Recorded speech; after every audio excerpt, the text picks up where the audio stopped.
Hello. ನಮಸ್ಕಾರ. ನನ್ನ ಹೆಸರು ರವಿ ಅಂದ್ಬಿಟ್ಟು. ನಾನು ಇಲ್ಲಿ ಬಸವೇಶ್ವರನಗರದಿಂದ ಬಂದಿದ್ದೀನಿ. ಬ್ಯಾಕ್ ಪೇನ್ ಇತ್ತು. ಸುಮಾರು ವರ್ಷಗಳಿಂದ ಇತ್ತು. 15 ಇಯರ್ಸ್ ಇಂದ ಇತ್ತು. ಹಾಗಾಗಿ ನನಗೆ ನನ್ನ ಕುಟುಂಬ ಮುಖಾಂತರ ನನಗೆ ಇಲ್ಲಿ ಬ್ಯಾಂಗ್ಳೂರ್ ಹಾಸ್ಪಿಟ್ಲಿಗೆ ನಾನು ರೆಫರ್ ಮಾಡಿದ್ರು.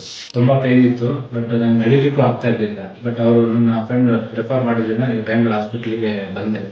ಇಲ್ಲಿ ಡಾಕ್ಟರ್ ಸುಮನ್ ಸರ್ ನನಗೆ ಇದು ಮಾಡಿದ್ರು. ಅದ್ರ ಮುಖಾಂತರ ನನ್ನ ಅಭಿಷೇಕ್ ಸರ್ ನನಗೆ ಸರ್ಜರಿಗೆ ಇದು ಮಾಡಿದ್ರು. ಅವರು ತುಂಬಾ ಚೆನ್ನಾಗಿ ಟ್ರೀಟ್ ಮಾಡಿದ್ರು. ಸರ್ಜರಿ ಎಲ್ಲ ಆಗಿದ ನಂತರ ನನಗೆ ಅಪ್ರೋ 1 ವೀಕ್ ಆದ್ಮೇಲೆ ತುಂಬಾ ಡೆವಲಪ್ಮೆಂಟ್ ಕಾಣಿಸ್ತು. ನನಗೆ ವೀಲ್ ಚೇರ್ ಇಟ್ಕೊಂಡು ನಾನು ನಡೀತಾ ಇದ್ದೆ. ಅಪ್ರೋ ಸರ್ಜರಿ ಆದ್ಮೇಲೆ ನನಗೆ ತುಂಬಾ ಚೆನ್ನಾಗಿ ಟ್ರೀಟ್ ಮಾಡಿದ್ರು. Thanks to Bangalore hospital. ಆಮೇಲೆ ನರ್ಸಸ್ ಆಗಿರ್ಬೋದು, ವಾರ್ಡ್ ವೈಸ್ ಆಗಿರ್ಬೋದು, ಆಮೇಲೆ ತುಂಬಾ ಚೆನ್ನಾಗಿ ನಾನು ಟ್ರೀಟ್ ಮಾಡಿದ್ರು. ಮನೆಯವರ ತರ ನನ್ನ ಟ್ರೀಟ್ ಮಾಡಿದ್ರು. ಇವಾಗ ರಿಕವರ್ ಆಗಿದ್ದೀನಿ. ಒಂದು 30% ರಿಕವರ್ ಆಗಿದೆ. ಇನ್ನೂ ಒಂದು 6 ಮಂತ್ ಒಳಗಡೆ ನನಗೆ ಹೇಳಿದ್ದಾರೆ. ಎಕ್ಸರ್ಸೈಸು ಮತ್ತೆ ಫಿಸಿಯೋಥೆರಪಿ ಎಲ್ಲ ಮಾಡಬೇಕು ಅಂತ ಹೇಳಿದ್ದಾರೆ.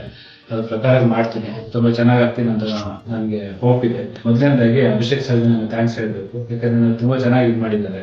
ಅವರು ನನಗೆ ಧೈರ್ಯ ತುಂಬಿಟ್ಟು ಇಲ್ಲ ಏನೂ ಆಗಲ್ಲ, ನೀನು ಮೊದಲಿನಲ್ಲಿ ಆಗ್ತೀಯ ಅಂತ ಹೇಳಿದ್ರು. ಅದಕ್ಕೆ ನನಗೆ ತುಂಬ ಹೋಪ್ ಇದೆ. ರೆಡಿ ಆಗ್ತೀನಿ sir. Thanks to Bangalore hospital.